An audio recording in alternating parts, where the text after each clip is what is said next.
call him? Djokovic Alcaraz on Sunday. I'll see you then. Alcaraz destroys Medvedev. Medvedev didn't look like he looked lost out there. He didn't know what was going on. He was looking for his mum. He couldn't find it. Where's mum? I don't know where she is. She left at the shops. I don't know why. I don't know where she went, man. We'll see you then. Tomorrow, actually. We'll see you tomorrow. Not Sunday. We'll see you tomorrow. Saturday. Tomorrow, Jabeur Vondrousova. Watch that. Then we're going to watch the match of the decade. I'll see you guys then. Alcaraz wins 3-3-3. Bye.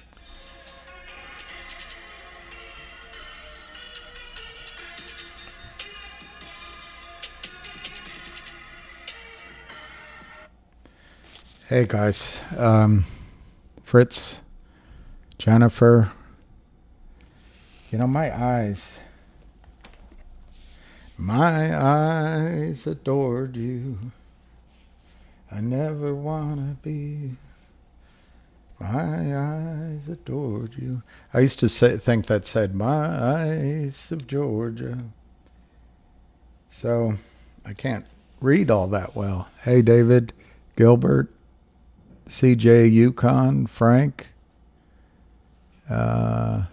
Dips, Fritz, Jennifer, Matthew, Agent Orange, Gary Ball, OTC Pimpin. Okay, so a lot of you are just repeat.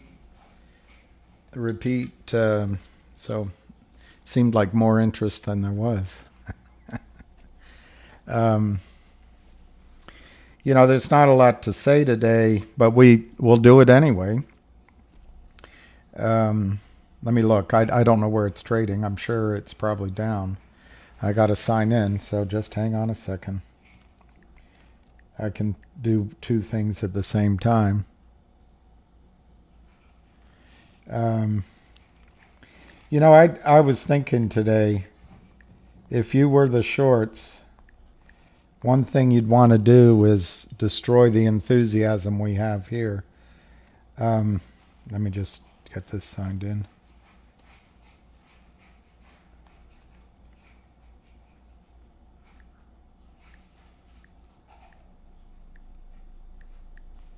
Okay. King Arthur, you listen every day and never get a shout out? Camelot, Camelot.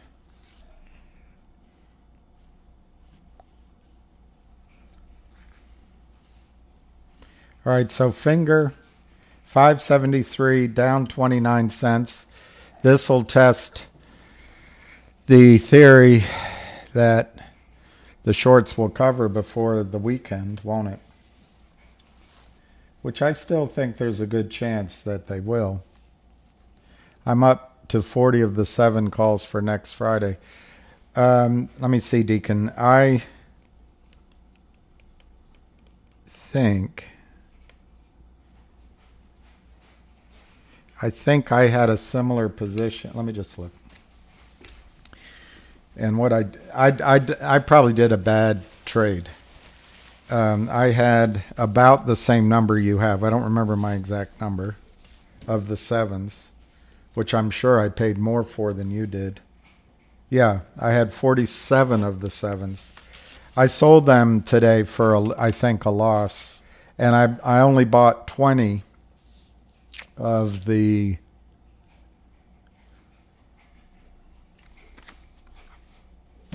It was a stupid trade. I should have just held on. But I bought 20 of the August 8th. So I have less than half the number of the calls, and I paid twice as much. So it was a stupid trade. But I chickened out on my 7s.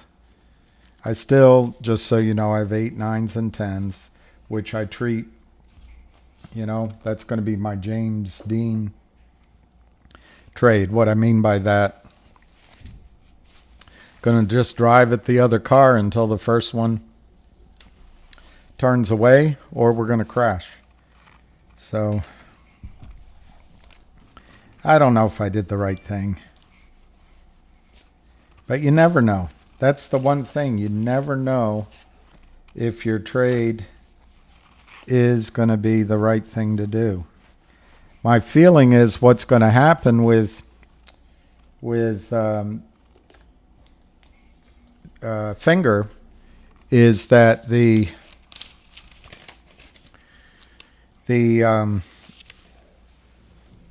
shorts are going to come in to buy by the end of the day. And I think there's going to be a lot of buying on Monday. So I believe I'm going to regret the trade I just told you I did. But the risk is after the weekend, some of these bids start disappearing on these calls in July. And that's why I'm calling it James Deaning. I will either win with my remainder calls or just lose. Now, the reason Ham recommended July is because the cost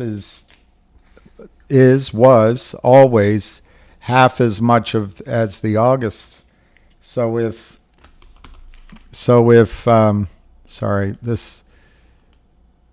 I've done something wrong here. Hey, won't you play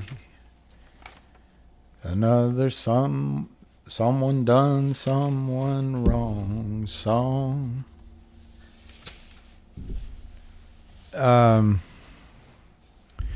They are shorting it, and and there's always Monday. That's right, Jenny. And that's the thing. Let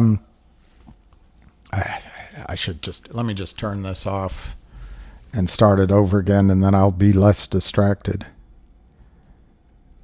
The thing is, you don't know. You just don't know. The way the stock's trading, we've now had 3 days where the shorts have won. Today's revenue numbers were fantastic. I think the stock's going up, and it could go up a lot next week. But if you look at it from the short standpoint, they're going to say, well, the way we could kill this enthusiasm is close it at 5 next Friday. I don't think they have the power. I think there's a lot of buying. And it's, as I said yesterday to Keb Bro, I don't think the movement in this stock has anything to do with what any of us are doing. That's the truck's pretty cool, huh?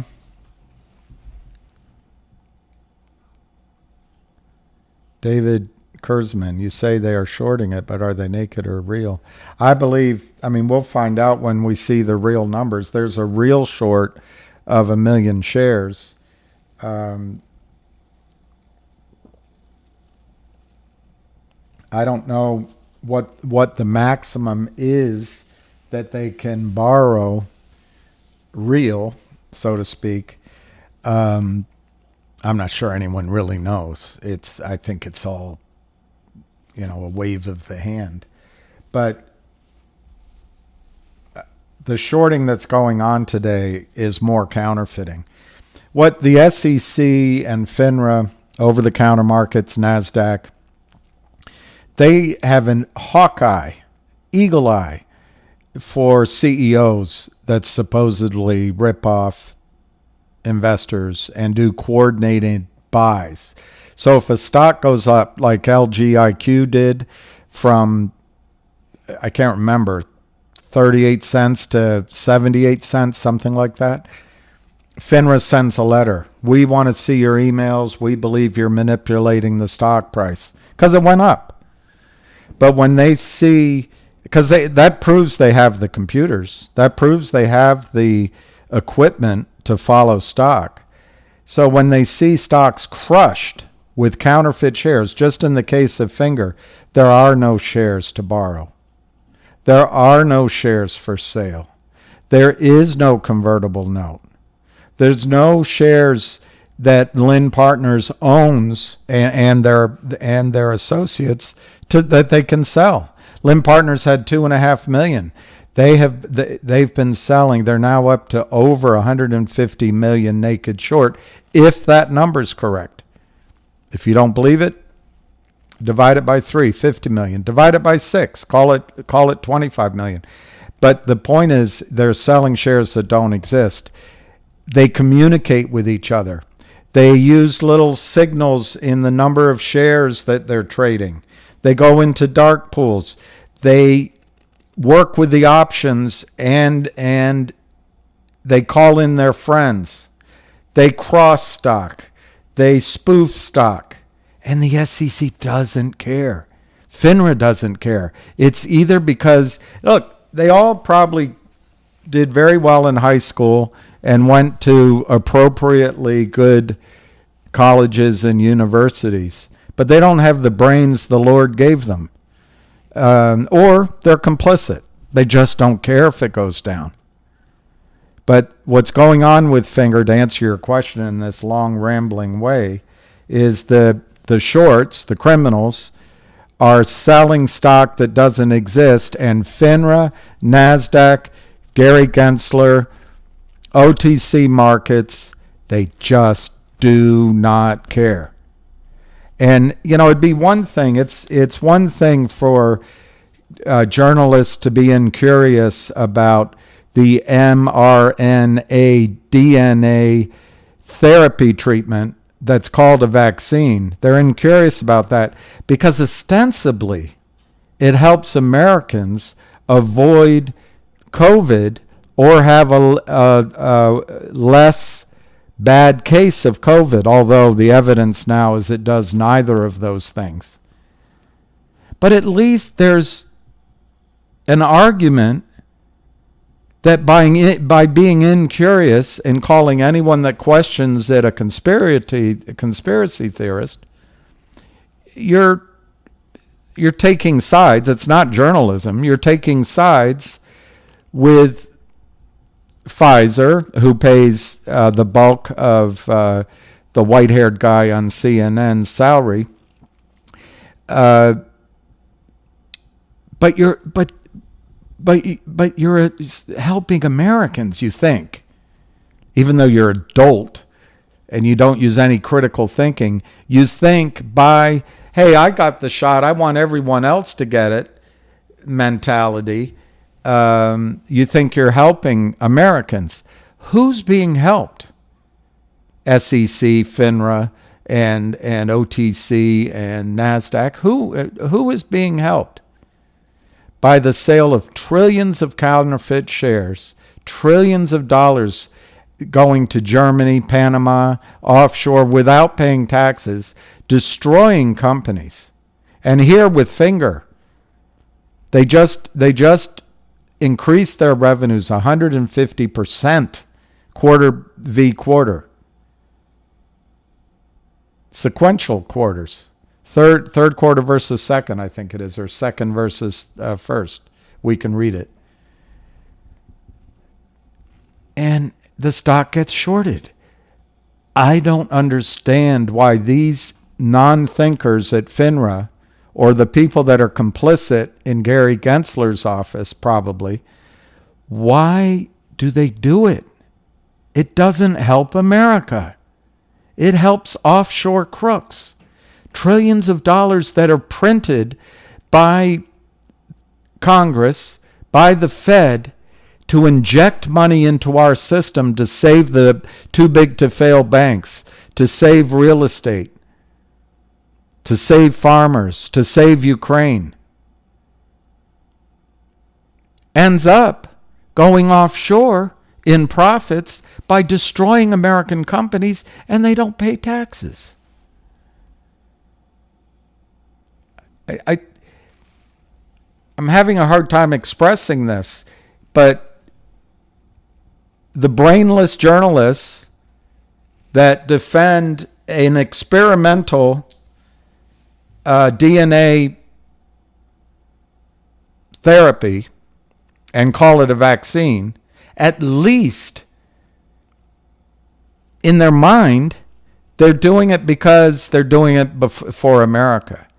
But the brain-dead journalist, Levine, and the other one at Forbes, saying, oh, there's nothing to see here, who the heck are they protecting? They can't honestly say they're helping Americans.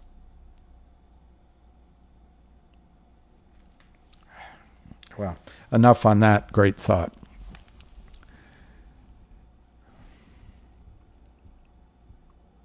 Well, I think that's right, Jenny. The amount of shares they've created keeps them. I was talking to Ham earlier, and I gave my thought that with the Lynn Partners, they surround themselves with a Madison Avenue patina, the office, the address, the honking horns, the views, the secretaries, the the fancy parties, the attaboys and attagirls. They surround themselves with that because at the core what they do is defraud. It's a crime. They want to make themselves feel better. Bitcoin is crashing. Looks like margin money. I haven't been following Bitcoin. As I said the other day or yesterday, I'm trying to focus on Finger while it's in play. To me, Finger will be in play over the next 3 or 4 weeks. If it isn't, we have to revisit it. The calls I sold, Jenny, for example, I'll tell you, had a bid of 70 cents. I might have been able to sell them for 75 cents this morning. And I believed that there would be buying today. I ended up chickening out. I think I sold them for 45 cents. And they're probably still around that level right now. But that's what happens. The market that I saw in the afternoon, say that was sort of around 1 o'clock, sort of. I didn't write down the time. What was presented to me at 1 o'clock was different than what was there at 9:30. And I can't wish it away. I can't wish that this price was the same as it was at 9:30. I have to make a decision on what's right there at that time. And right now, Finger is the one that has the best setup over the next 3 to 4 weeks. I'm not saying that that you should sell your GTII by any means. I think GTII is going to have a sharp rally during that same time frame. But these guys are going to try to convince you that they're in the driver's seat. And they're not. They're in trouble. The stock's at 570. They had margin call problems at 2, at 3, at 4, at 5, at 6, at 7. Those margin problems haven't gone away. And they're not going to. Somebody's buying this stock. We'll learn more about who it is as time goes by. But to me, it's a professional buyer. The news today was exceptional. We should read the news. That's right, King Arthur. The longer they keep it down, I would suggest to anyone buying calls that for a punt, next week you get more calls for your money, but you only get a week.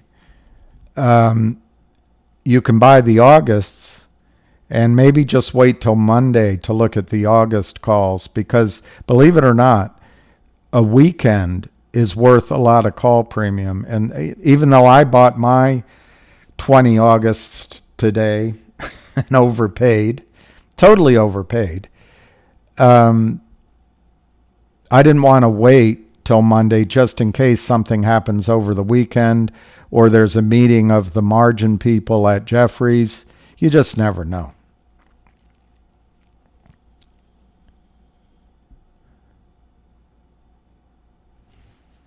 Let me just read. This isn't King Arthur. Camelot, run, boy, run. I didn't see your truck sign, David. I will try to get it from him. I think it's terrific. I was watching tennis, and the good guy won, the new guy won, and it looks like it's going to be a clash of titans on Sunday. I've got to say, this Carlos guy seems to have everything it takes to win. I hope that Djokovic can beat him on Sunday. I feel very strongly that Djokovic was not given a chance to compete in 7 different slams, and of course some of them nobody got to compete in. But he's kind of like the tennis Muhammad Ali, right in the prime of his skills. He wasn't allowed to play, so I hope he can. Maybe win 1 or 2 more Grand Slams. Maybe get the calendar Grand Slam this year. But man, when you watch Alcaraz, those young legs are so much swifter, and they seem so much more powerful than Djokovic's, although Djokovic is quite powerful. How much longer do you think they will keep selling it before it pops? Well, that's, it's impossible to know. But thank you, Jenny. Thank you, Jenny. Using the assumptions that possibly the same people that made TOP run, we know for a fact that revenues came in at 150%, and in the earnings announcement, they pointed out that COVID restrictions are now lifted in China, but it happened during the quarter. So they expect a real ramp up in revenues next quarter. But the geniuses over at Lynn Partners figure that's bad news. You've got those 2 facts. You have 150 million shares naked short. Maybe it's less. Maybe it's a little bit more. You've got Jefferies, who is not Alpine. Jefferies is not going to risk their ability to do business on behalf of the Lynn Partners or Benchmark Capital, for that matter, although I bet Benchmark is probably a pretty good customer. And I think there's other buyers in there as well. So you have the chance to see a gamma squeeze, maybe not this Friday, but it could be before then, maybe in August. So if you're buying next week's calls, now that we only have a week to go, I'd save a little dry powder. I can't give you financial advice. It would just be if it's something you're thinking of doing. I would save a little dry powder for the Monday after next Friday. Then you can buy August calls, and the premiums, if the stock for whatever reason stays flat this coming week, you should be able to buy those calls pretty inexpensively. To answer your question, I don't think I'm surprised they've been able to keep it down this long. I don't think the margin issues have gone away simply because they've been able to sell it down from $7. They're still underwater on almost every trade they ever made in the stock. And you've got these short-term shorts who are helping them out, and they've probably given verbal guarantees to. Doesn't bother the SEC or FINRA. That's outright RICO fraud and manipulation. Doesn't bother anybody at FINRA. But if you're a CEO and you don't put out a copy of your call transcript, you can get jettisoned. So they've cleaned up the corporate suites, but they don't care. They just don't care about the trillions of shares sold that do not exist. They don't care what's in your accounts. They don't care what happens to your accounts. All they care about is, do the wealthy guys at the top of Goldman Sachs, Citadel, and the rest make outsized profits and gains so they can prepare for whatever's to come. All right, let's look at David's. I love it. I love it. That's great.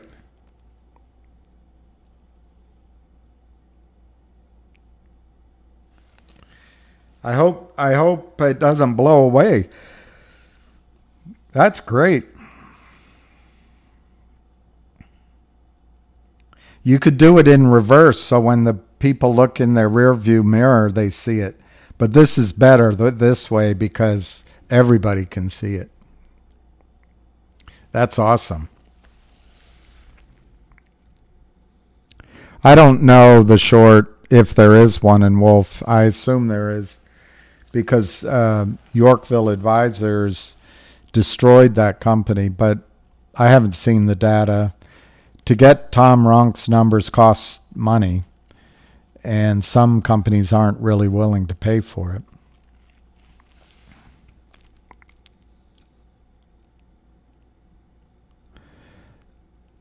Another year and I'll still be buying my £100 a day. Well, I think GTII, science rules. It's a federal crime. It's a violation of the 1933 and the 1934 Securities Acts. It's actually a violation of the Reg Show and the Reg Show exemptions. I don't have it in front of me, but I've read it before to you. Reg Show exemption, the market maker exemption, is just there to give you an extra day to settle the trades. But they're driving, pardon, I can't tell, but they're driving a Mack truck through this loophole. Not that the loophole is legal. It's illegal to do it. But I just got to tell you, leadership at the SEC does not care if your accounts are looted. They do not care that you put up cold, hard cash at settlement and the criminals give you an IOU. They don't care about that. They, for some reason, look at the computer systems in the brokerage firms, which can keep track of your cash and can tell when your cash is free to trade. They can count your cash and they'll let you know, hey, you can't buy any stock until X number of days until the cash is available. Well, the computers do all that.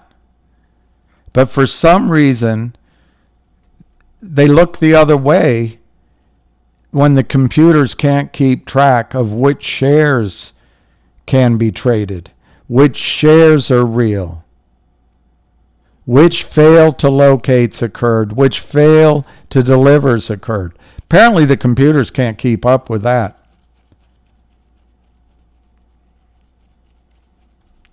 I tell you, we're living in a country that's losing its moral compass.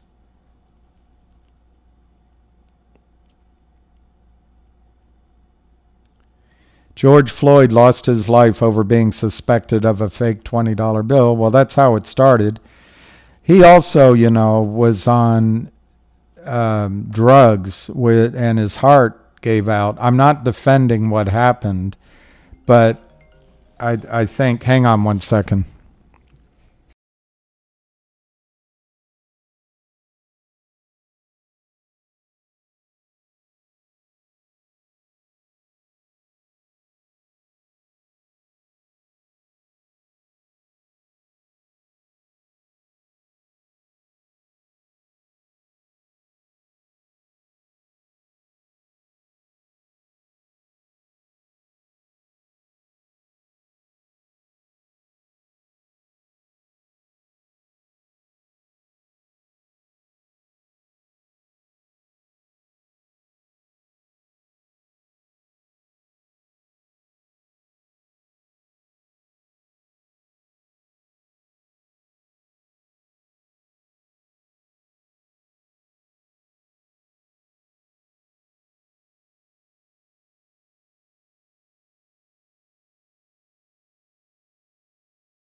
No call today, but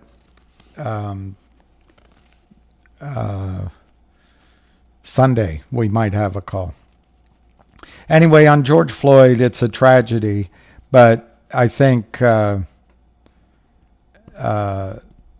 if you look into how he treated his girlfriend, his other arrests, that guy wasn't.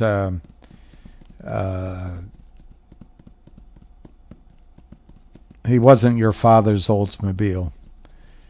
But it's terrible. But I noticed how police around the country hold down suspects. I've seen a lot of other pictures where they put a knee on the head, and I think it's because if you get somebody's head immobilized, it's very hard for them to get up. I'm not condoning it. Don't misinterpret my words. But my father, when he came back home, he was given contracting jobs with Northrop Grumman and others to give lectures around the country to soldiers who came home to join police forces, for example, how to enforce the law in a civilian environment rather than in a war zone. And I think that's part of the problem that's going on. Are some of our police, I'm not saying all, but some of the police have been taught while they were at war. And so they have good skills, but maybe it's a little raw to the public. I don't know. Anyway, let's get off of that subject. Well, that's exactly right, Jenny. Counterfeiting costs over $500 billion a year, but they don't. My understanding is it's trillions of dollars. What? He pistol whipped a pregnant woman? Oh my God. That makes me want to vomit.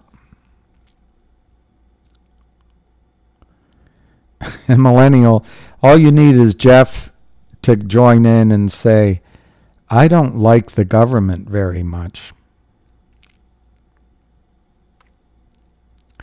Yeah, our brokers, they generate revenue, and you're going to see. It looks like Linda's too powerful for us and the whales right now. I don't agree with that. Yeah, they might be, depending on how you want to break down the time frames, they might be winning this tiny little battle. But if you go back 3-4 weeks, the stock was $1.44. They're not winning. They're not winning this finger battle. The risk we have next week in the July calls, you're going to see how the Options Clearing Corporation is set up to strip people of their premiums, both in calls and puts. That's not really Lind Partners. That's just the options traders. In terms of the whale that you're asking about, the whales, my guess is the whales have been buying. It wouldn't make sense to me that they would stop buying, because then they leave their investment subject to attack by these despicable entities. So I don't think they're going to stop buying. Now, they may have pulled back today. Remember, they're not doing it so that you can make money. They're doing it so the whales can make money. So why not let the stock come down? And by my rough calculation, they've driven it down now to 566. I'd say it's 200,000 or 300,000 shares. Maybe they bought 200,000 shares lower. They'll do it all day long. The Lind Partners, Benchmark Capital's other customers, and other friends, they are not going to be able to drive finger down as long as the whale is buying. And in my judgment, the whale has only begun to buy. And so I just don't agree that they're winning. I think they're being rope-a-doped into suffering the biggest losses they've ever experienced. That's my opinion. I mean, it's not financial advice, and it's everything I say on these calls are my judgment, my opinion, and my best ability to be factual. But if you want to for sure know the facts, you got to go look it up. Finger, what if all buy 10,000 stocks on Monday? Well, T's Trupp, if we all bought 10,000 shares on Monday, we would be colluding and we would be working in concert. And that is illegal, and FINRA would follow up on that, and the SEC would follow up on that.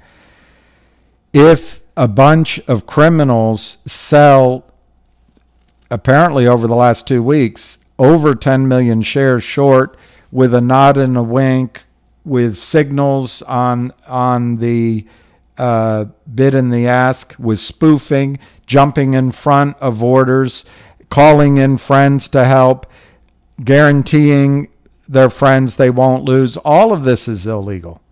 Gary Gensler doesn't care.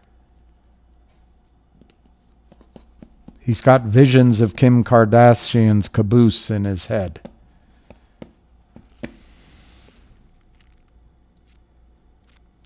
My fear is we lost the momentum and this stock slowly slips back to 1. We need to crush them now while we have the momentum. We all have seen it well, Kevin, I understand your fear, but look, my interpretation can be wrong. But this stock started trading up dramatically, and it wasn't we doing it. It's continued to trade upward, and I would submit our orders haven't been fueling it. The only reason it's down, in my judgment, is the Lynn Partners or Benchmark Capital or Jefferies or some of their associated buddies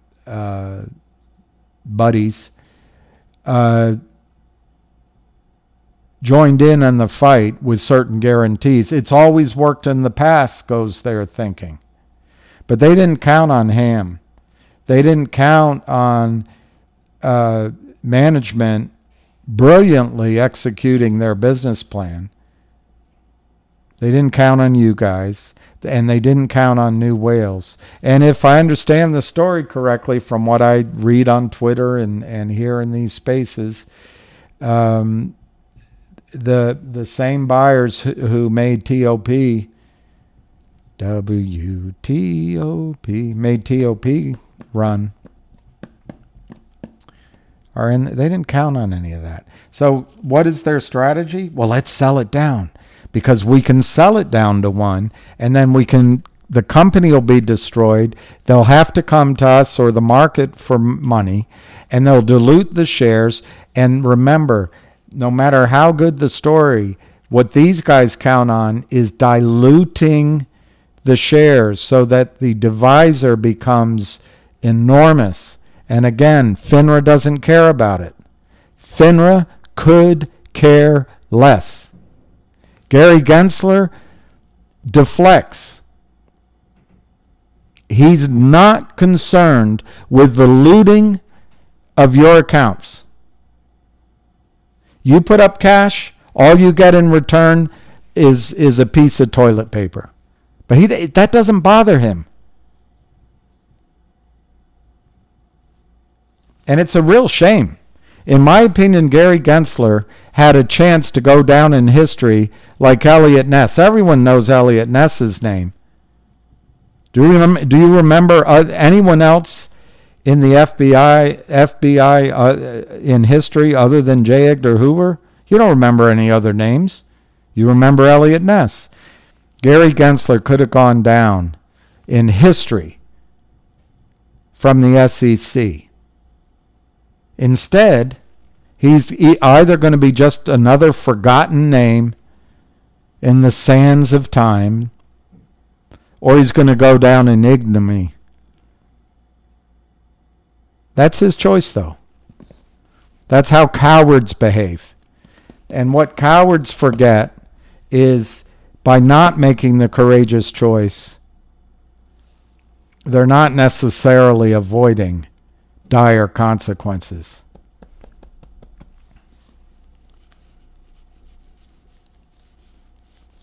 If one of his daughters is an honest person, and I bet they are, hardworking, and she finds out what her father oversaw during his term at Goldman Sachs and now at the SEC, I don't think she'll be able to look up to her father again. I wouldn't wish that on a father, but this is not a man who is acting like a man, who is acting like an honest person, who is acting like someone who honors his oath to us as chairman of the SEC.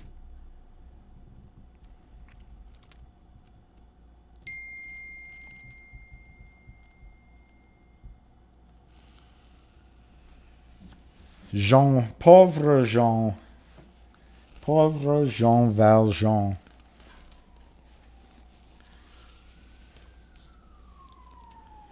It's a far, far better death to which I go.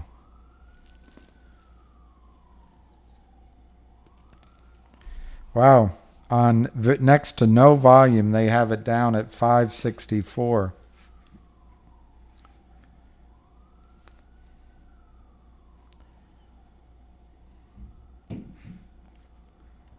$564.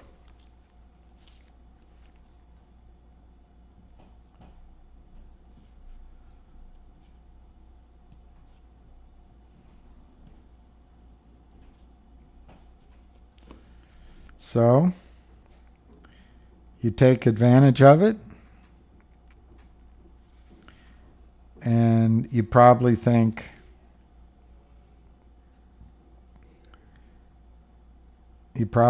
that's crazy. But you say to yourself, I'm going to take advantage of this sell-off, and I'm going to say, put it all on red 32. Oh, well, that's disappointing. So I guess just do 9. Okay.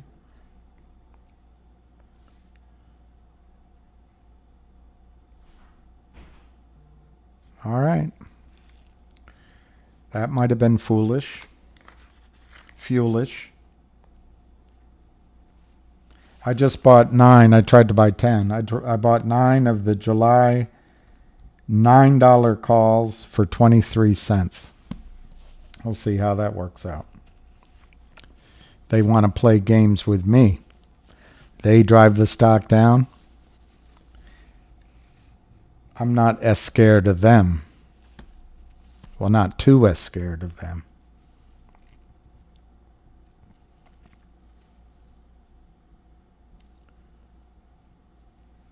That's not much money.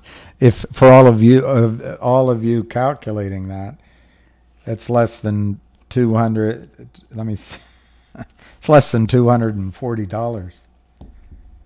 But hey.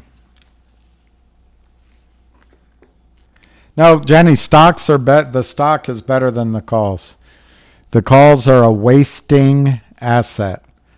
The stock in Finger, Jenny, will be worth a lot of money in the long run, I think in the short run as well. So calls are as I've said many times, I forget the statistic, but something like 85 to 95% of all call options expire worthless. So those 9 I just bought, odds are they'll expire worthless. But it's just my way of saying screw Lynn Partners. What's going on? What do you think's going on, 9T3 with Finger? What do you think's going on?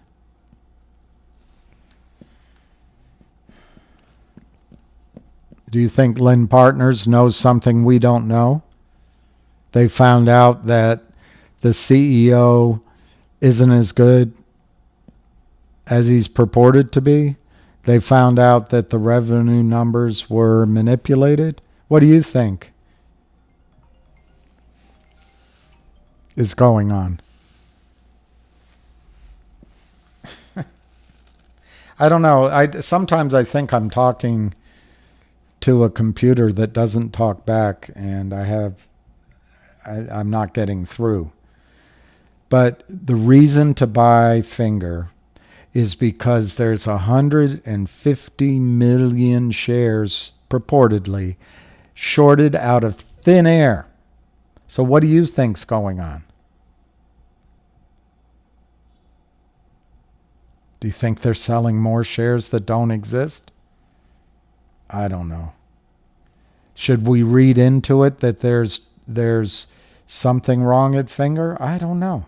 But the volume is 900,000 shares, which is low volume compared for the last several days. Odds are in the next half hour the stock's going to go back up, but since I'm saying it, they may try to drive it down just to prove that I'm wrong. But it's not going to matter. What I say, what we do. I bought 9 calls. It didn't change the price. What we do isn't the point here. What the whales do, and the big buyer is going to be Jeffries when they buy in the account, if they do. If the criminality continues, well, we can't change that. If Gary Gensler is being paid off by Goldman or directly by the criminals to allow this to continue, it wouldn't surprise me. In this world we live, or as Paul McCartney said, the world in which we live in, some of the worst grammar I've ever heard. The world in which we live in, the world in which we live. Anyway, what do you think's going on? Just at the risk of boring everyone else on the call, I think what's going on, the Lynn Partners, Benchmark Capital, et al., either jointly or through LLCs that are loosely associated with them or buddies, are shorting the stock of Finger down. They're selling shares that do not exist. They're breaking securities laws.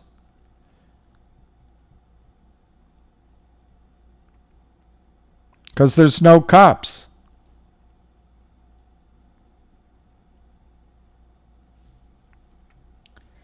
But if you can't live with that, you shouldn't. I would submit to you, I can't give you advice, but I don't think you should own Finger or GTII or many of these other stocks. They're all subject to this same criminal selling. So if you look at the stock price, you can go, uh-oh, it's down. What's wrong with it? What's happening now? It's down 10 cents. You shouldn't be in the stock. If you've done your due diligence and you've studied it and you know that Mike Tang has a company who is one of 3, I believe, that buys minutes from the Chinese government, buys text messages from the Chinese government at a discount, and then sells it to 1.5, 1.6 billion mobile phones in China, has a company that just recently bought or merged with the Netflix of China, although when I read it, it seems like it's outside of China wanting to come in, but 100 million in revenue or 100 million in customers, I can't remember which. They have big data like SNOW had when it screamed to the moon, but big data in their Sapientis arm. They have an insurance alignment with Munich Re. They have an insurance alignment with Pacific Life. Huge insurance companies wanting to get into China for driving, home, and health, I assume, insurances. No one else is in there yet. And they're going through finger. They have the toll booth to the online malls and buying from your phone on retail, from brick and mortar, I assume, too, for delivery. But that was shut down for quite a while because of COVID restrictions. It's all opened up again.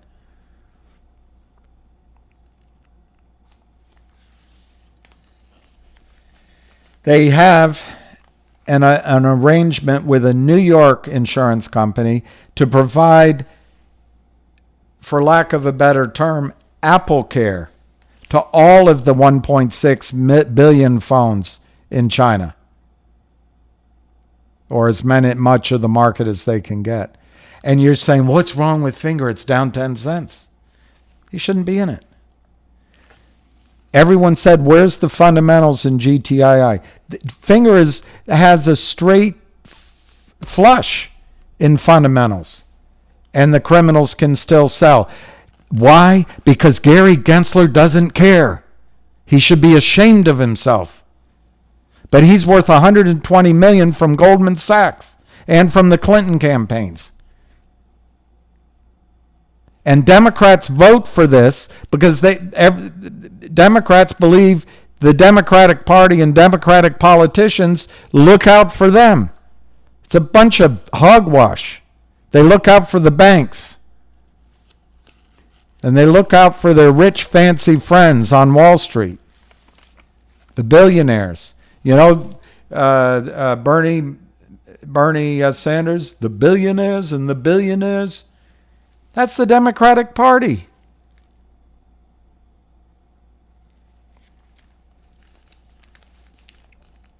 Anyway, what's wrong with Finger? Uh-oh. It's 566.85. No volume. I just ran through, and I might have left one thing out, but I ran through the fundamentals. Revenue, you can read it yourself. Revenue's up 150%. You know the criminality goes on. You got 150 million shares short. There are margin calls, even if it's 10 million shares short. And you're looking at, what's wrong with Finger? Look, just get out of it. Get out of the stock. Go to one of the ones you know. But I know this stock. The fundamentals are here. Whales are buying. There's a major short position. The company is executing its plan brilliantly. Benchmark Capital put out a research report that said the stock conservatively is worth $5. They admitted they used lower numbers than what they really wanted to use because they want to see more execution of the business plan. Well, guess what? This quarter was a brilliant confirmation of the business plan. So what's wrong with Finger? I don't know. I'll let you answer it to yourself. I would say, wow, those guys are still selling the stock down, and I have a chance to buy at 556 instead of 7. That's how I would look at it, but I can't tell you how to look at it. I can't tell you how to look at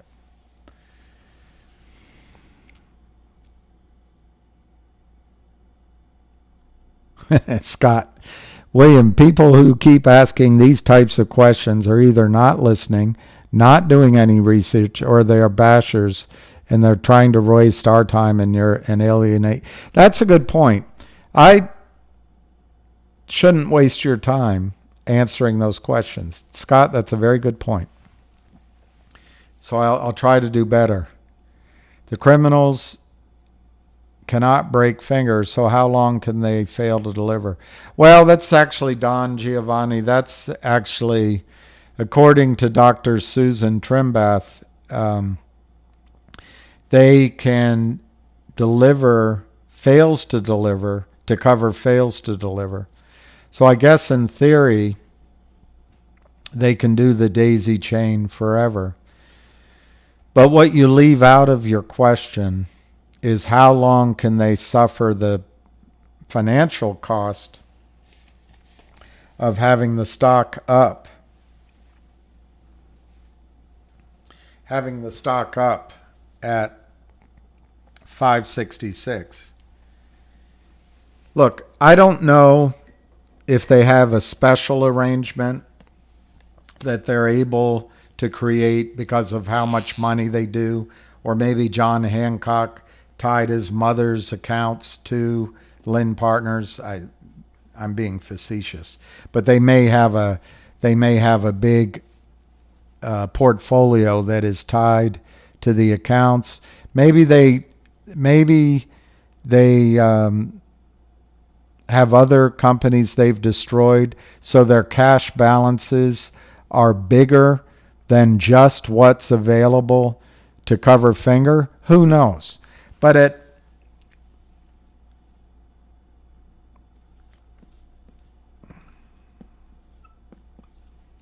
$1.44, in a normal situation, their maintenance requirement was $2.50 per share at $1.44.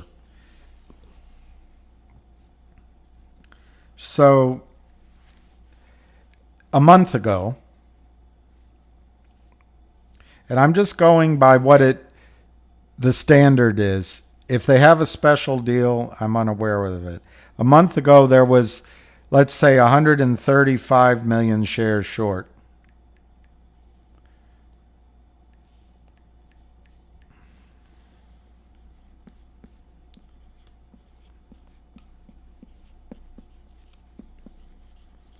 So they needed in their accounts 337,500,000 337,500,000 as a maintenance requirement for a short position or a fail to deliver position or a long sold wrong position of 135 million shares.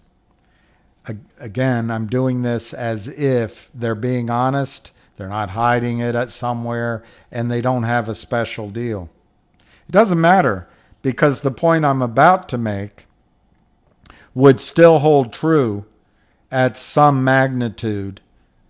So it's the thought process, not the exactitude, that matters here. So now,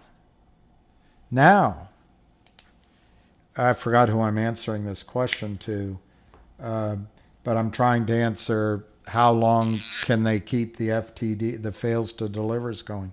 Now, it's over 150 million shares, so let's just call it 150 million shares. The stock is 566. 566 is the stock right now. Well, any normal prime broker at a minimum, and let's just say the stock, just for ease of arithmetic, say the stock is $5, because I want to just make it easy. That means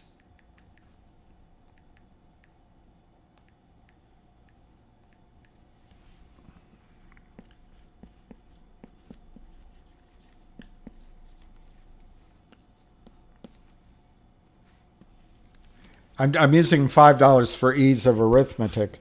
Right now, the stock is at $5. Their maintenance requirement is now $675 million. Again, they may have special deals, but the magnitude of the shift, it's double. It's double.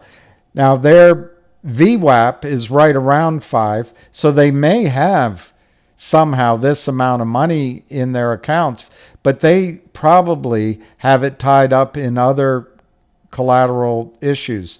So their maintenance requirement has doubled. That's real stress. So you say, how long can they hold the fails to deliver? Well, just remember there's a financial cost to it.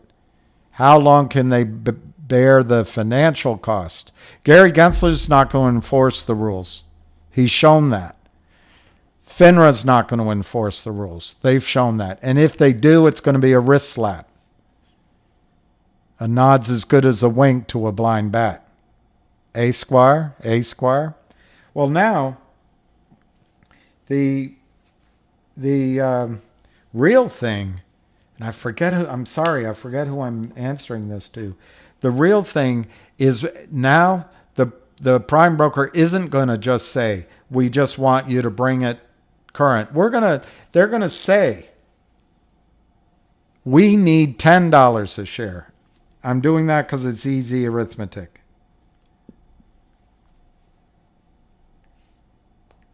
It's the magnitude, not the exactitude, that I'm trying to get.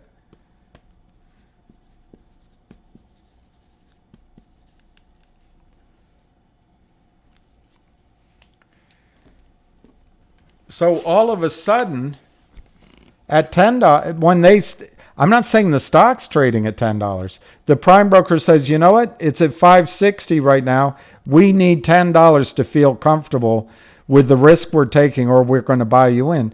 They need $1.35 billion in their account. And again, I don't know special arrangements, looking the other way. But the point is, you go when the stock's $1.40 to here, the amount that that your pimp is asking you to put up, the Jeffries, is massive. So the question, you sit there hopelessly thinking it's all everyone's against us, and it's like MMTLP, it's like popcorn. No, the cost to carry this position is bloody a fortune. And Jeffries isn't Alpine. Jeffries isn't in cahoots with the Kramers. And of course, that's in my judgment, as everything I say on the call is. Jeffries wants to protect its assets. Jeffries only has something like 7 or 8 billion in value. They don't want to take this risk. And that's what I try to get across to you. The reason the stock is down, they're not trying to screw you, although maybe you feel that way. They're trying to get the margin requirement down. This is a sign of weakness, not strength. They're not winning. They're losing. If they did get it down to 1 again, maybe they could call it winning. But how?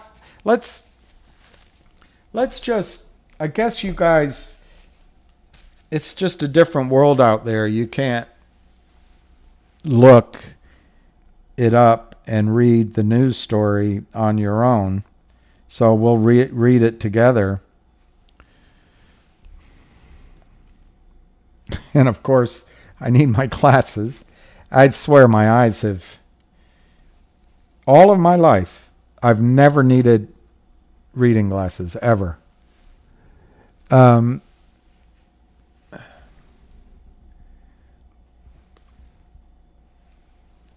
Finger Motion is pleased.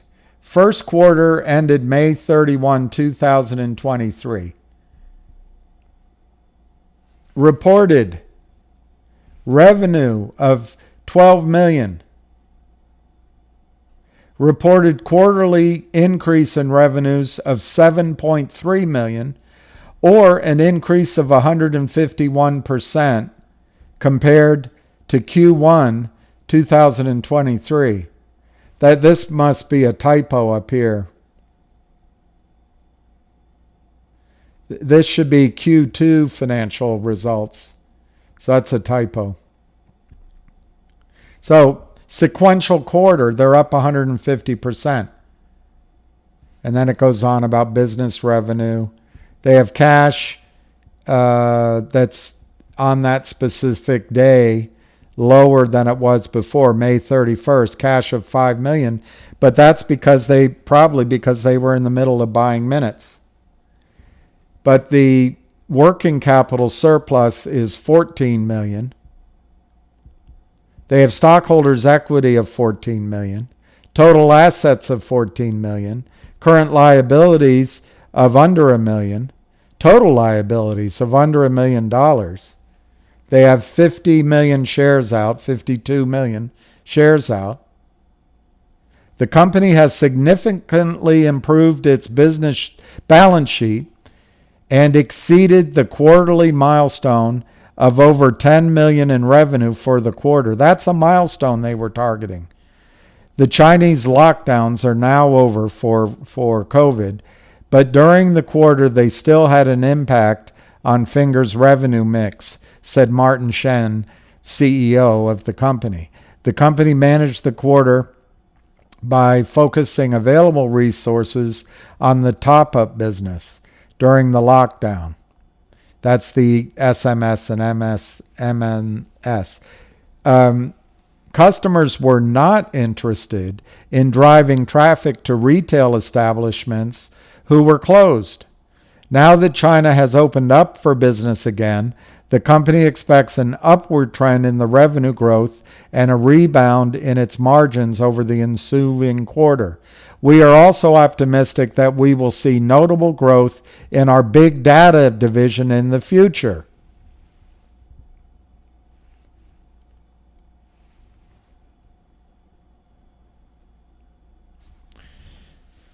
Uh-oh, what's wrong with Finger? It's down 10 cents. Uh-oh, what's wrong with Finger? Oh, something's going wrong with Finger. So it's 569. We're still not at 1 million shares. I think, you've got to make your own decisions, but I think next week either there's going to be buying that comes in to run this stock up. I don't think they're going to be able to sell it down. So from the option trader standpoint, the best way they can strip premiums will be on the put side as they drive the stock up, call side as they get people buying calls, and then the stock will rally. They'll try to pin the price somewhere in between here and a higher price by the end of the week, stripping call and put premiums, time premiums on all sides. They love that on the option trading. In the whale department, the whales have been buying, it seems to me, every single day. And I think Lynn Partners has either been impressed or depressed by their inability to get the stock down. This, to the FBI, to FINRA, to the SEC, this was an orchestrated bear raid. They communicated with each other like gangsters. Somebody bought puts, somebody sold calls, and then they had organized an attack on the share price. And if you're listening in to see if we're doing something wrong. When it was the criminals, Lynn Partners, Benchmark Capital would be where I'd start, but then people associated with them. Follow the money. Who bought into the financing that the Lynn Partners did? And if Lynn Partners is such a great fundraiser, why isn't there an entry for who bought those shares, since the amount of money they raised ostensibly would have gotten the shares above thresholds, although when you read their documents, they're very careful to say we're going to keep it under 0.499%. Why aren't you looking at that? Why aren't you looking at their manipulation? Anyway, I think next week it's coming in on 4 o'clock, so they're closing it at 465. and 464, 465, down 40 cents on less than 1 million shares. So next week, the path of least resistance to get premiums into options would be to have the stock go up next week. That has nothing to do with the Lynn Partners. That's option traders. The Lynn Partners will hope it goes down. The whales, I assume, will be glad to buy it up at lower prices. That's the problem with the Lynn Partners strategy. They're trying to sell it down to shake you out, shake me out. Maybe it'll work. Maybe they're trying to sell it down so premiums are lost by next Friday in the calls. But the more they sell it off, the more the whales will be buying. Where is the Lynn Partners endgame? Where are they going? What is their exit? I'll give you the answer. Their exit is up. Up. Those shares are going to be covered up. Will it happen next week? That's like too fine tuning. But I hope so. Certainly could happen next week. When TOP ran and the other stocks related to it, on average from the breakout, they all peaked within 2 or 3 days. And the whole runs were 2 or 3 weeks. So bravo on Philip Vallier, Jeff Easton, and the people at Benchmark and all the other racketeering buddies.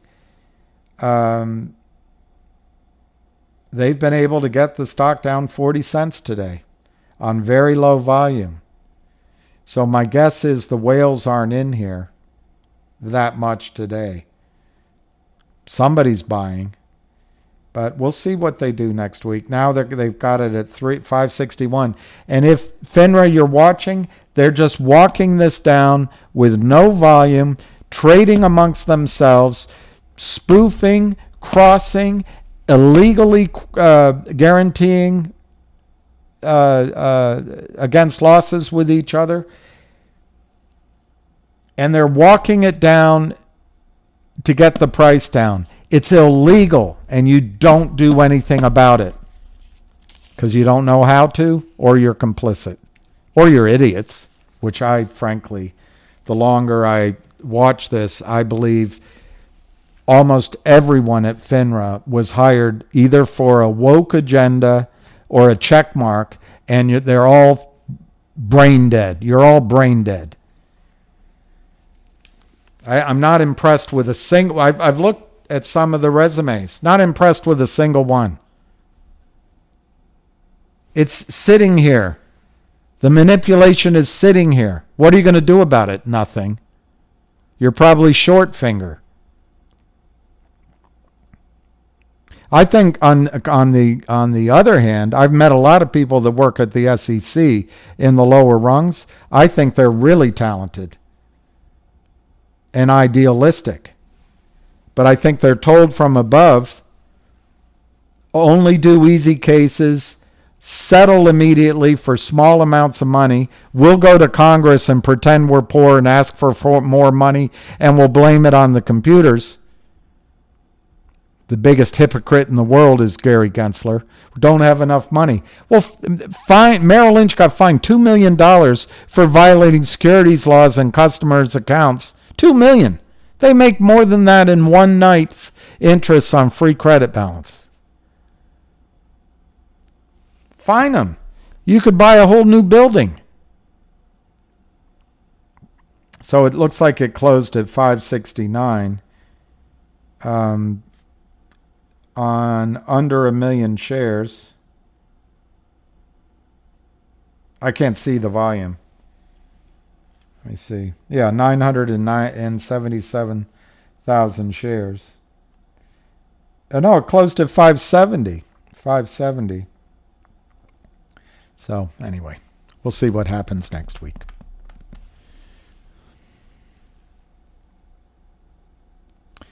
You think they'll knock it down more on Monday? They'll try. I don't think.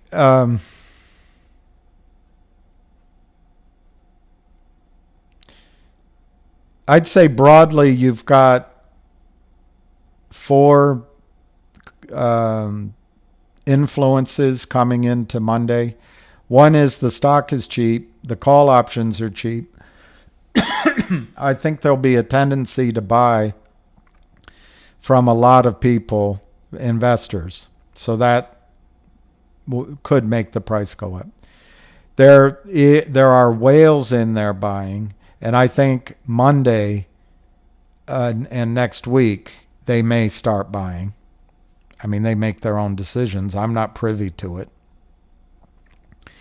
Thirdly, the Lind partners et al. Are in trouble, and their buddies that help them out are in trouble. And there's a clock ticking on a buy-in, according to Tom Ronk. So my guess is they're not going to be able to sell very much more, and there may be some efforts to close out positions on the short side next week. And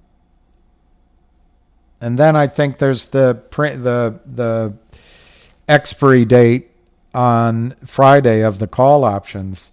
Will the market go lower to capture these call premiums, or will they allow the stock to rise to bring more money in on the premium side, so that as they go into Friday, they can pin the, close the stock at a number where they strip all the premium out. And I think all of those four different things I just described, I think points to up next.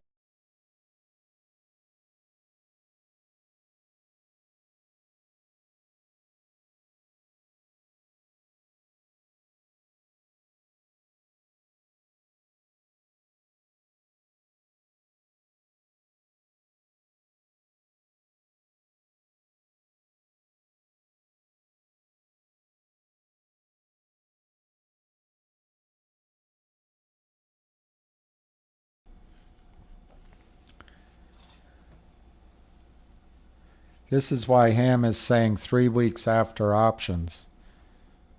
This is why Ham is saying 3 weeks after options.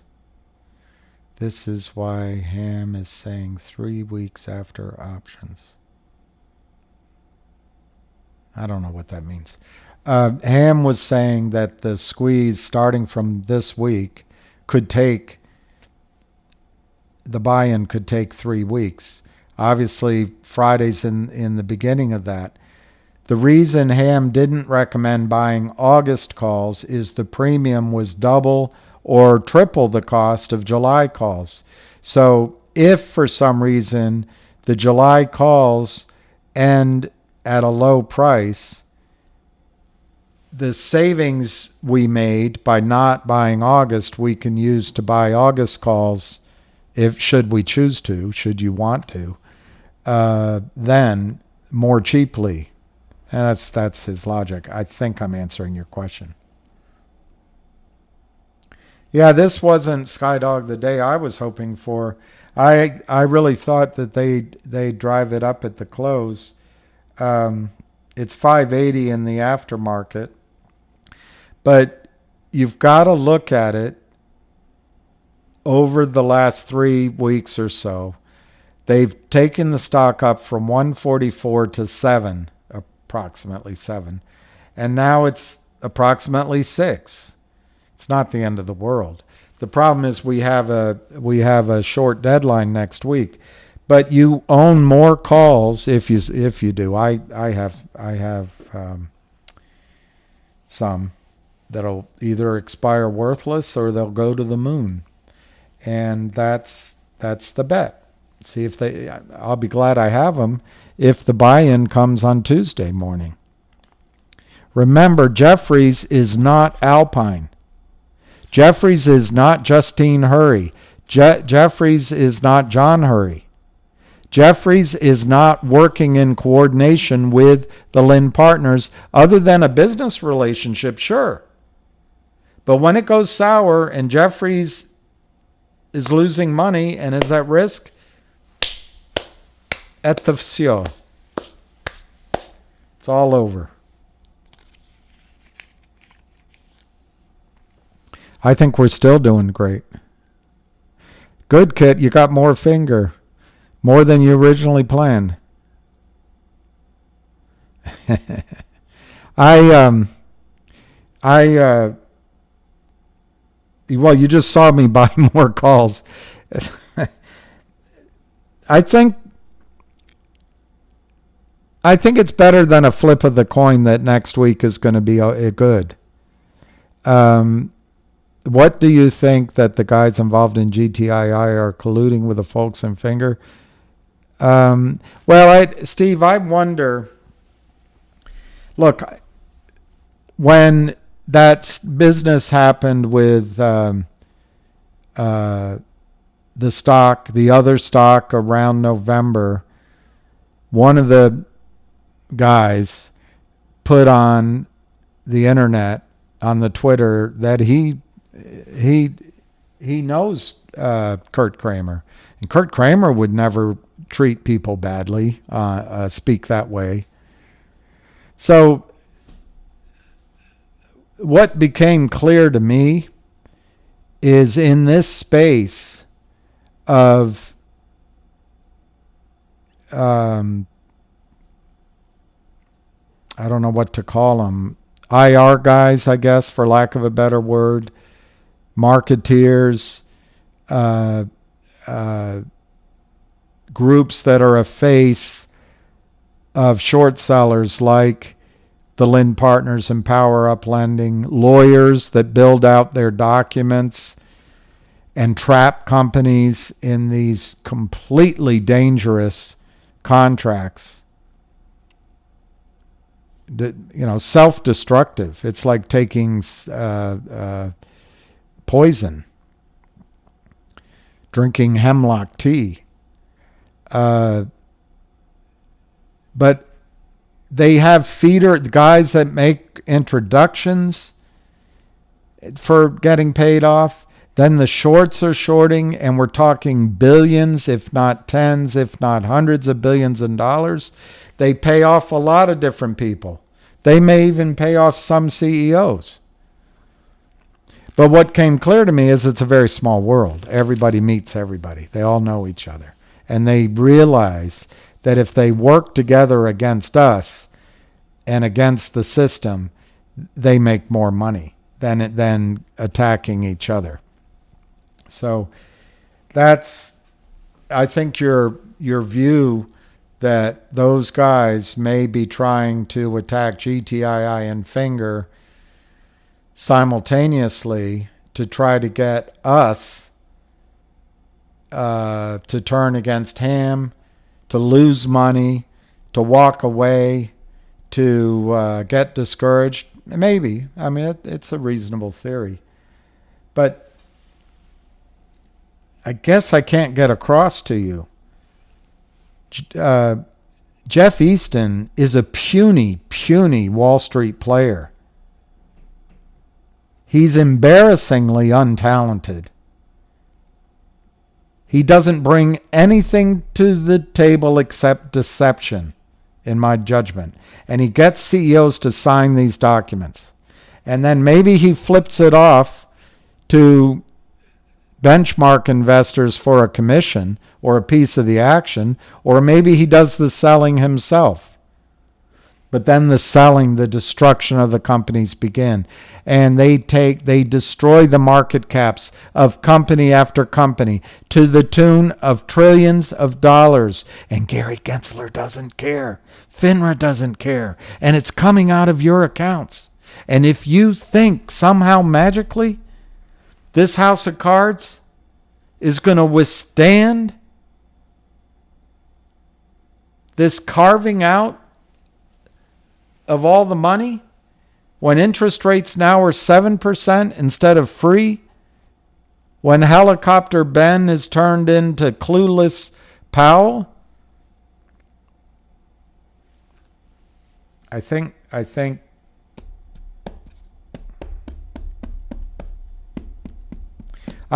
the Lynn partners are going to be as extinct as Tyrannosaurus Rex in about 3 months.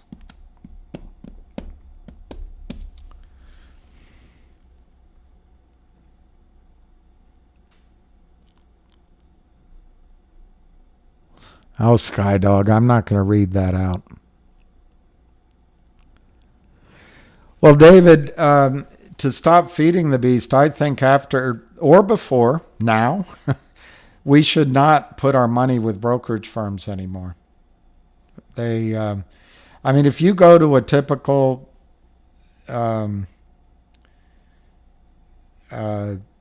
Merrill Lynch, Morgan Stanley, you're going to go in. If your account's of a certain size, they're going to have you sell all your stocks, put it in managed money.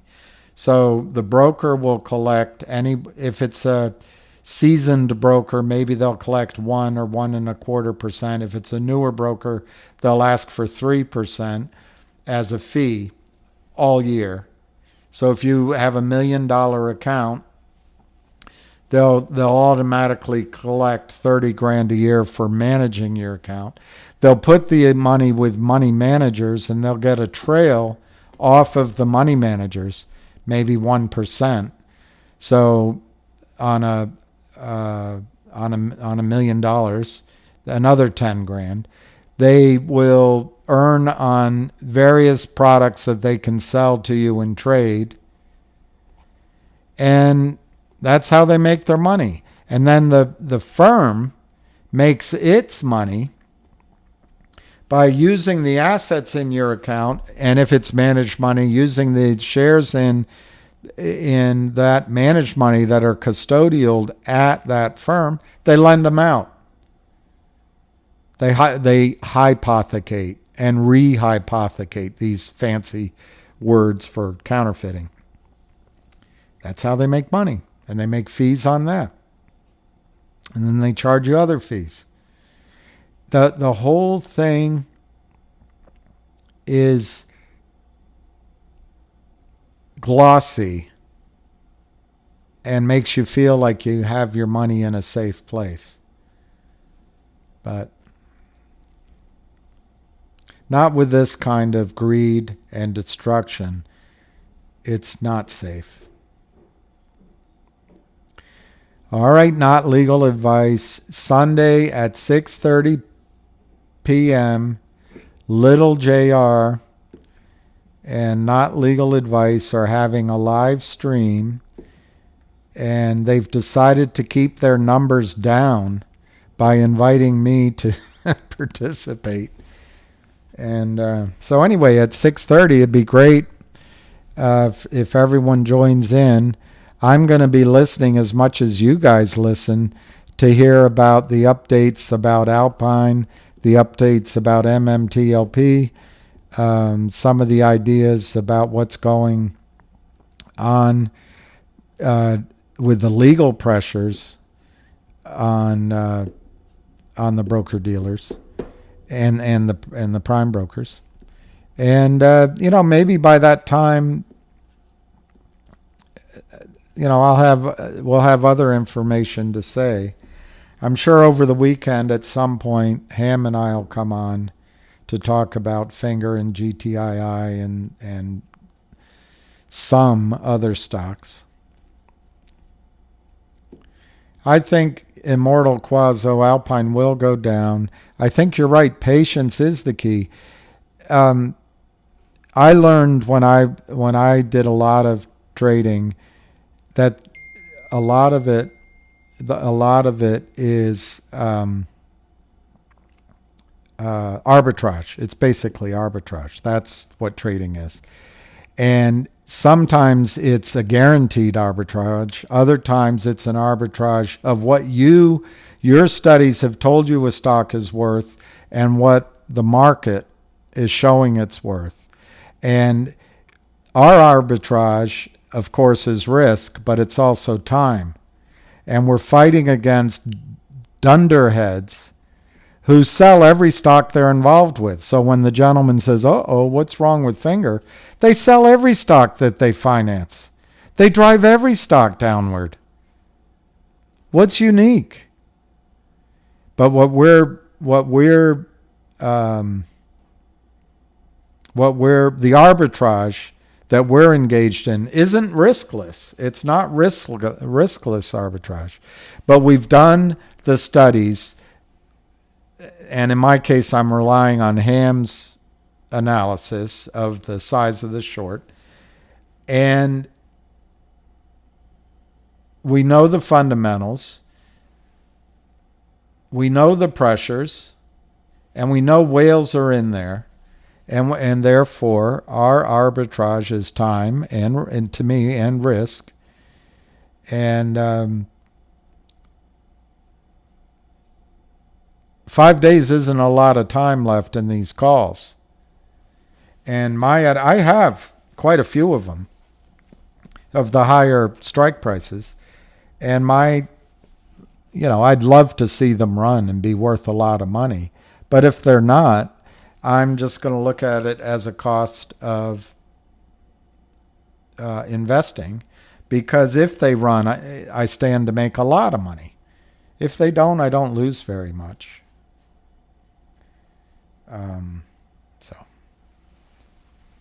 All right. Your daughter is flying out to London. Where's she going to stay in London? And what airline is she flying? And I wish I were there. I'd show her around.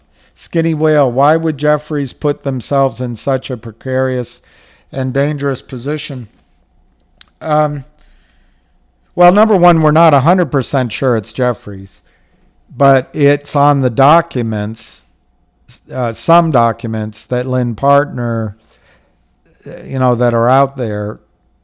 It shows the prime broker is either Jeffries and National Securities Corp or TD Ameritrade.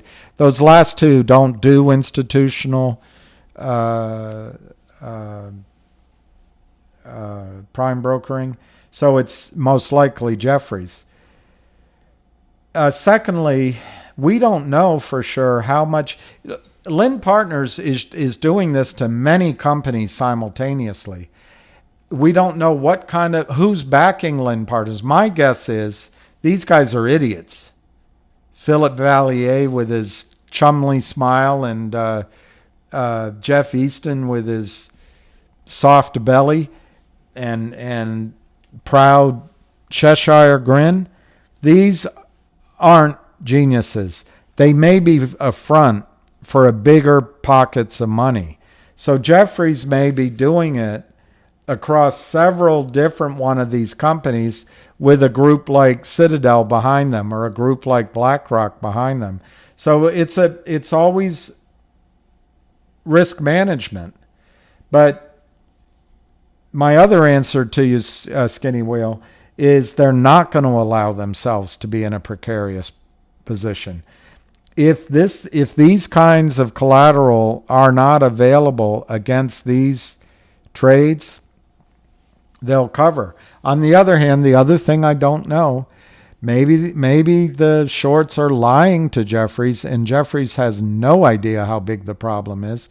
Maybe a lot of these trades are swapped around from desk to desk. That goes beyond my ability to track. It's hard to understand what kind of fraud they could be doing. But the real part of your point, Skinny Whale, is Jeffries won't allow themselves to go down over the stupidity and greed of Jeff Easton at the Lynn Partners and his associates. They will protect themselves. And if that means buying everything in 48 hours, they'll do it. Fiancé are flying to London. They are going to Birmingham. He's from there. Ah, his grandmother. Oh, that's tough. Well, I'm sorry his grandmother passed away. I hope that she can enjoy the UK. It's a great country, and absolutely great country. Great people. EDTX was halted 12 times today. I have no idea. We do have to. Where did the stock?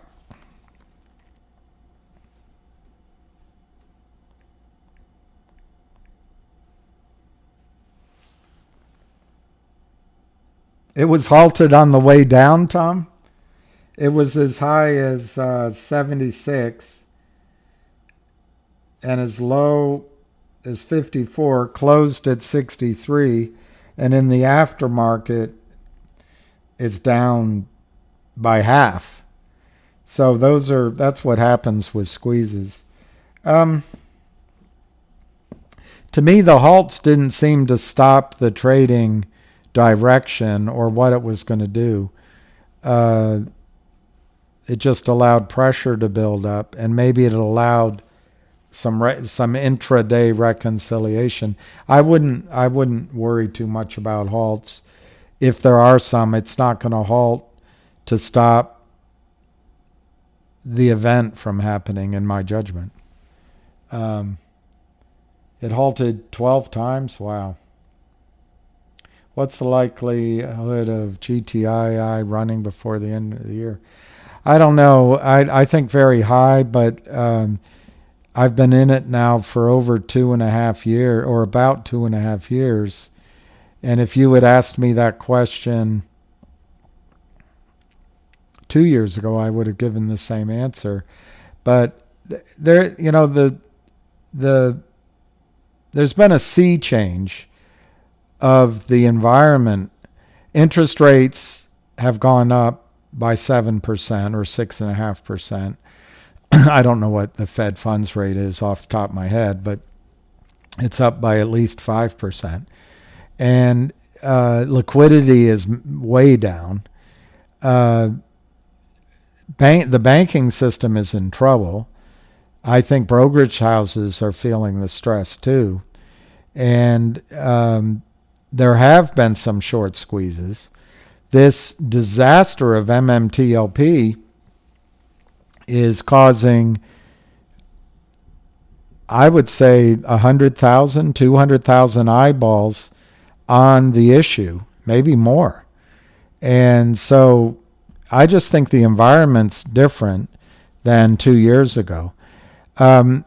Just to be repetitive, because I guess there's no way to do it otherwise, Alpine Brokerage is the prime broker for Kurt Kramer. Obviously, he could have more than one. Alpine Brokerage, there's evidence in the court system in black and white that the reason Alpine got in trouble was a large short in specifically GTII, a deficiency caused by a large short position in GTII. So Alpine's not getting any stronger. In fact, I would argue they're getting much weaker. So I think GTII could squeeze the same time Finger could, which is within the next 3 weeks. But certainly I think by the end of the year it could happen. But I could be wrong.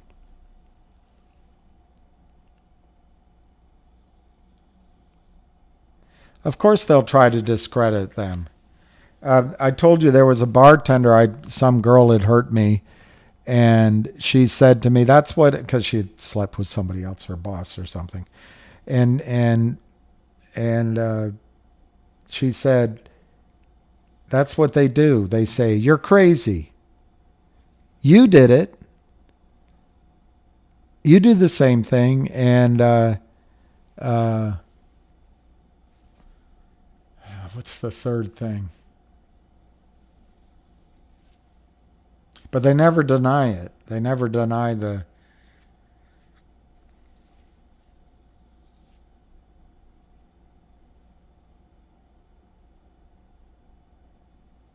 Anyway, That's what they're going to do. They'll come after us instead of... Kodak's on the truck. $84 years.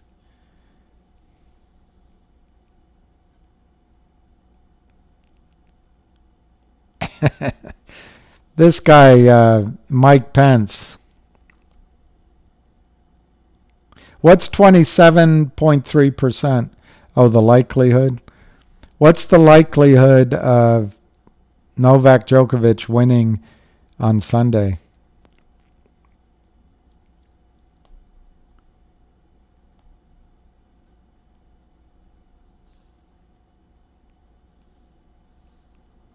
Wow, Hector. The U.S. government has sent $75 billion to the Ukraine. If you divide that by the population of the world at 8 billion, we have sent 9 million per human being. That's a lot of quid.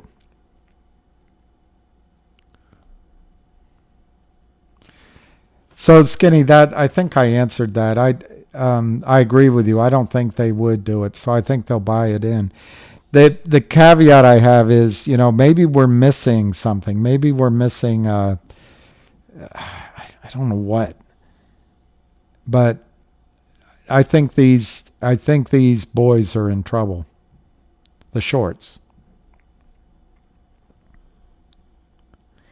Why does the teacher have to stand so near to me?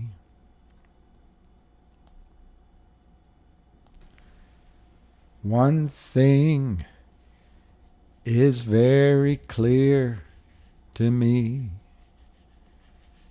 Should the teacher stand so near to me? I need a computer. I think Tom's right. I need to talk to him about a computer. Of course, he probably likes PCs.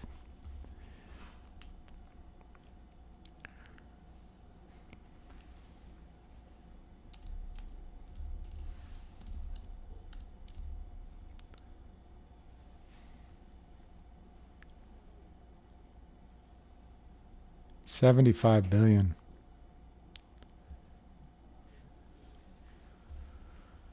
I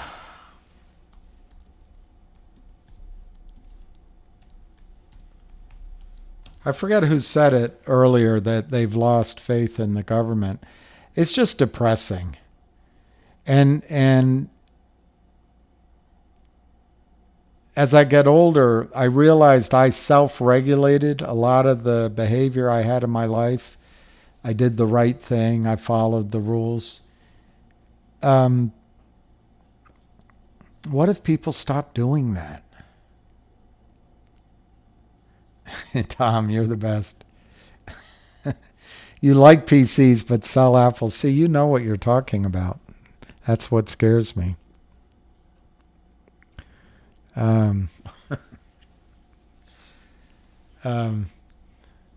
It took me a long time to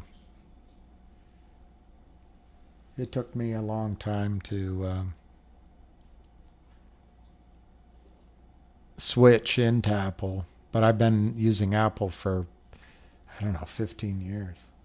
One of my clients used Apple from the start, and I always bugged him about it, but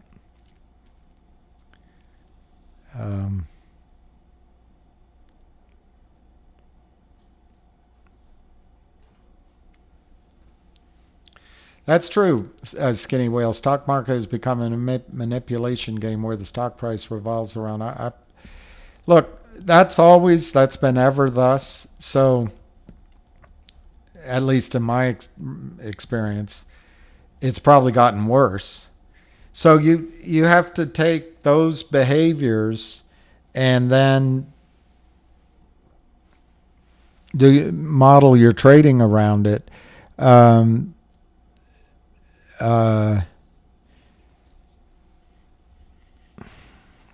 This is so slow. But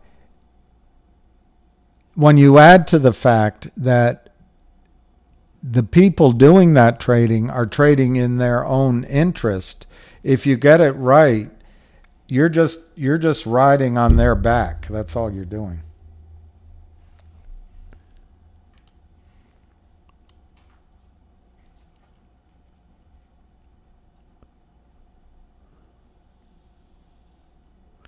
Man, it's slow. It's so slow. It is so slow. Can we follow the option contracts more? If you mean on these calls, sure. But can you do it on your own? I think, yeah. All you need is an account. What was the best trade I ever made? I traded my freedom at night for a rescue dog named Lucky. That was the best trade I ever made. I've had a lot of good trades on the way up or the way down. I've recommended a lot of good trades. I've when I've had to rely on others, I've been stopped out of those trades because they didn't see the vision I had.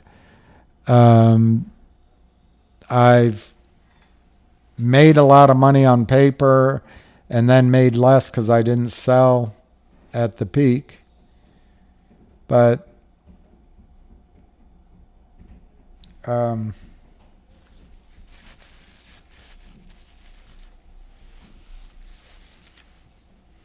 I don't know. I don't know which one I'd pick as my best trade. I turned, when I was really young, trading options. I followed the Elliott Wave, Bob Prechter, and I turned $400 into, I think, 7,800, and then I turned that into something like 20 grand in the span of about a week. And I was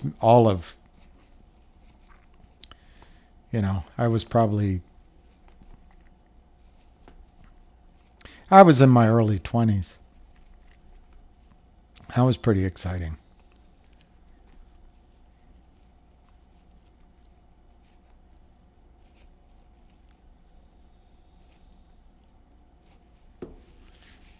Here's the lyric. One thing isn't very clear, my love. Should the teacher stand so near, my love? Graduation's almost here, my love. Yeah, teach me tonight.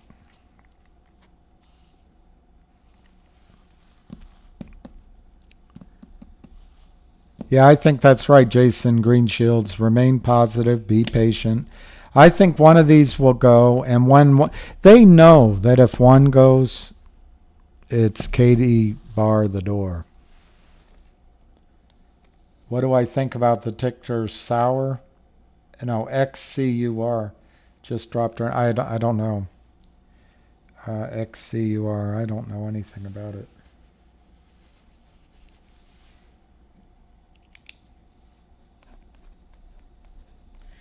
I can look at it.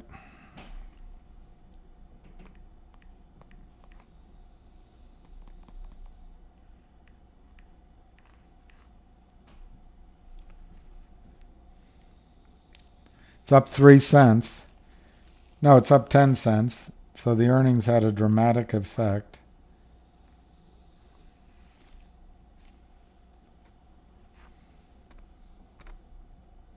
Story's not available on their earnings. So I don't know. I'm going to take a pass on that. If the whales don't pump on Monday, then no gamma squeeze, and will be the reverse of the gamma squeeze where they sell shares they had hedged for calls.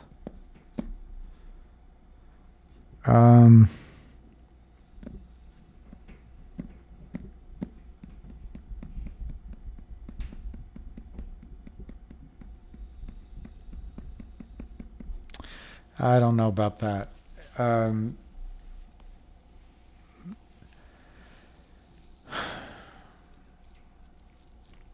have to think about what you're trying to say there. The calls are still out there.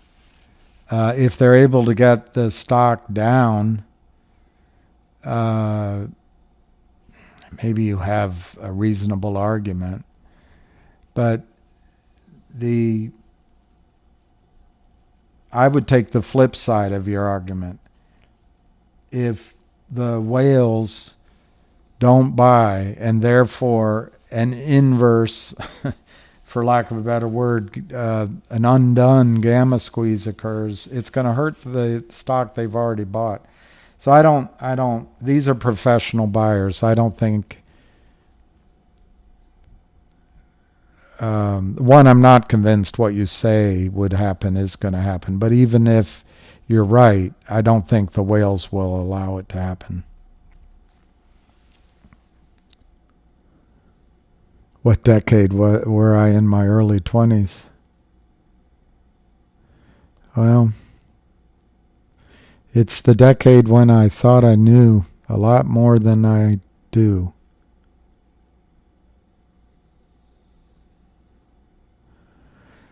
Brian the whales need to defend hard next week early. Ham saying buy-in started. Got people to sell low calls and buy 14. Now they will sell hedge shares from low calls and not buy the 14 hedge. I got to think that through. You guys are obviously a lot smarter for me than I am. Last Friday, finger was 455, Steve says. Steve on Guinness. Now it's 570. That's up over 20%. If you're long, when in doubt, zoom out. If you're on a Zoom call, zone out.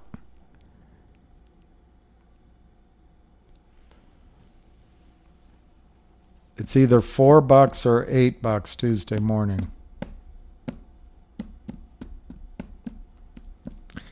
I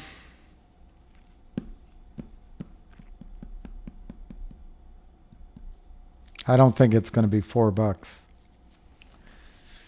I don't think it's going to be $4.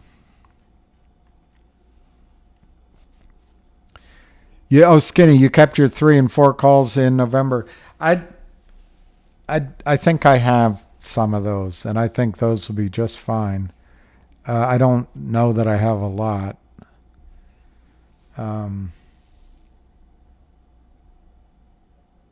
I've got a lot of the Julys, which might prove to be, if this gentleman's right, it's kind of an all or nothing bet. It's not an investment. It's a bet.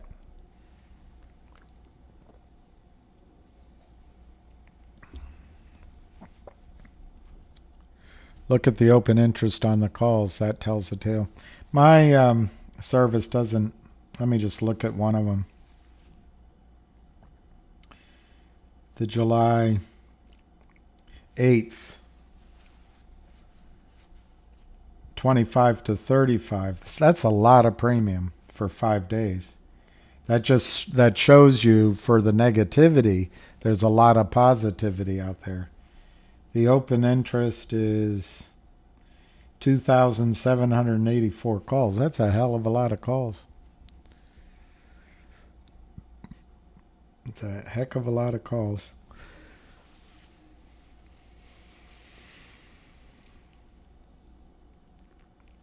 All right, so it's 4:40. I am willing to go 20 more minutes, but I feel like I have less and less that's of interest for you guys to say.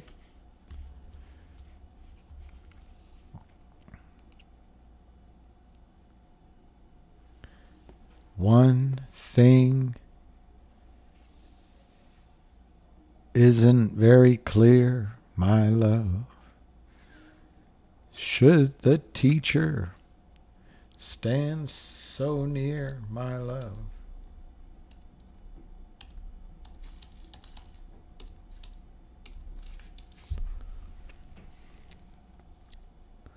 $500 for a finger in a squeeze. It's completely possible in a squeeze, in a spike during a squeeze.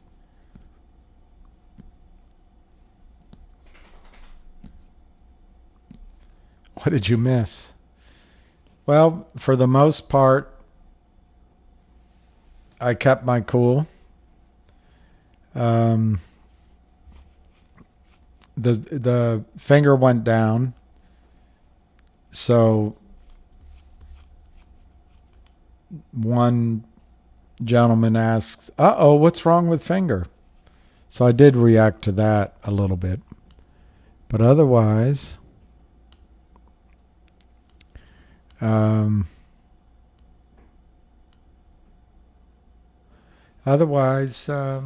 didn't miss much. Bye, Matthew. I'm holding 10 $5 July calls. That's a good strike price. That's a great strike price.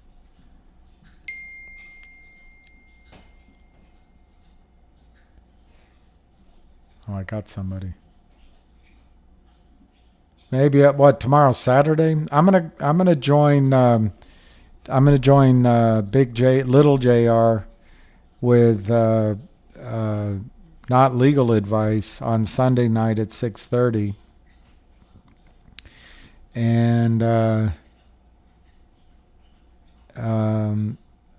hey, Red Hook, I'm guessing I'd maybe, like, can I just say maybe? I'd love to take a day off.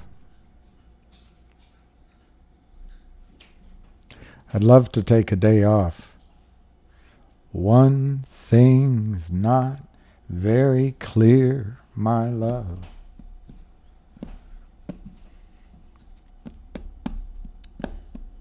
So I don't know what else to talk about. Should I just quit in 2 minutes instead of in 17 minutes? It's sounding attractive because I'm not saying very much. Do you know that Djokovic has now won 45 matches in a row on center court? It's been a long week. Why don't you how about never? Is never good for you? Hey, Robert Armstrong. It's 444.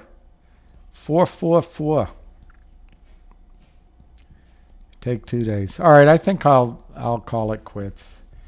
I'm sorry, I'm not very creative right now, so I'll just wish everybody peace, love, and happiness. And I'll join the truck on Monday. And I'm grateful everyone tuned in. Just hang in there. It's always darkest before it goes totally black.